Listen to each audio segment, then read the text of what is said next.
on why you need tunnel vision to succeed. And by tunnel vision, I mean you are only focusing on your health, wealth, relationships, and lifestyle, and you're tuning everything out. And a lot of people are going to think, man, isn't that small-minded? You're not worried about the news. You're not becoming an informed citizen. You're not donating to this and that when you can't afford it, let's be honest. You're not engaged in all these other activities, learning a language, learning how to cook. I'm telling you, those people are not going to be successful ever. It's not possible. It's hard enough to stay in shape, to get the girls you want or the girlfriend you want and manage that relationship, to manage and maintain your social circle, to manage and maintain the family you have in your life that's positive. The building your business up is very difficult.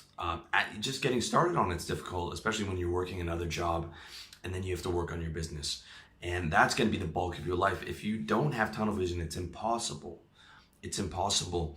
And it's not just about tunnel vision in terms of your activities and in terms of your goal setting and in terms of being on your mission and in terms of all that other stuff. It's tunnel vision in terms of the fact that, and this is difficult to explain, but that you matter, okay? You matter, and having that tiny tunnel vision reminds you that you matter. Let me explain. This is something that I did a lot when I was younger. I've always had a philosophical streak. I studied philosophy and comparative religion in university, if you can believe it. By the way, it means you were qualified for nothing. And I thought it was intelligent to take this bird's eye view. And I would start to think, well, what does it matter if the sun's gonna blow out 500 million years from now and we're all just a speck of dust in time and the earth eventually isn't going to be here, or we're going to have to colonize other planets? Are we still going to be humans? Are we going to evolve into robots? What is, and I would engage in these philosophical discussions in my head for hours and days and years. And then I got into Buddhism and I started studying that, and I was like, oh, it's not real. All existence is temporary and transient.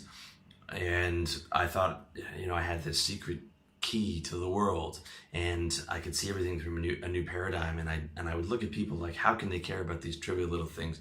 But the reality was, I was lying to myself, dude. I was lying to myself because I still cared about girls. My ego did not change. I pretended like it changed, but my ego was the same.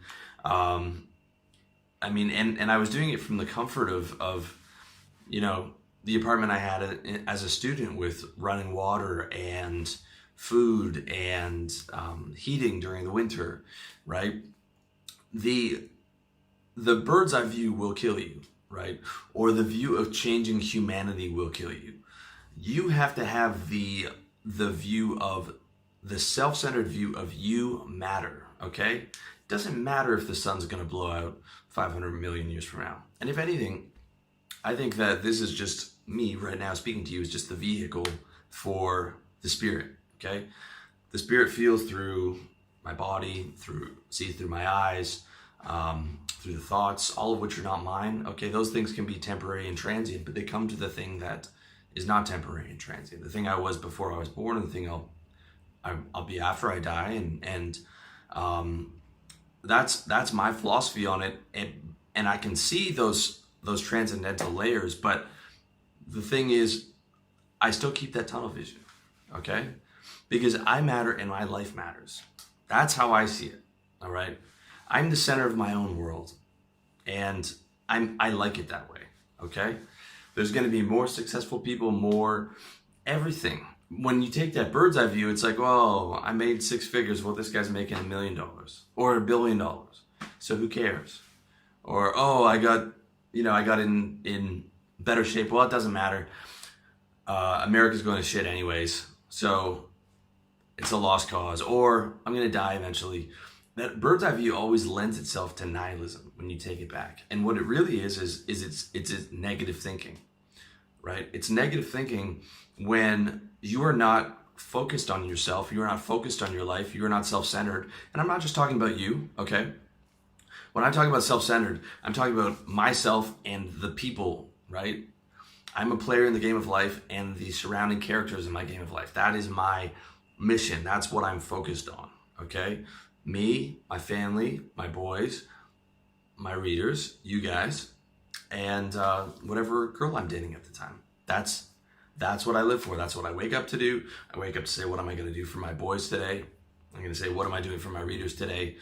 How much, content am I going to put out? What am I doing for the next year? What's my goal? How do I serve you guys better? What can I do to make my mom feel happier? And what can I do to make myself feel happier, right? What can I do to feel good, to look good, to smell good, to stay styling and profiling, all that stuff, man.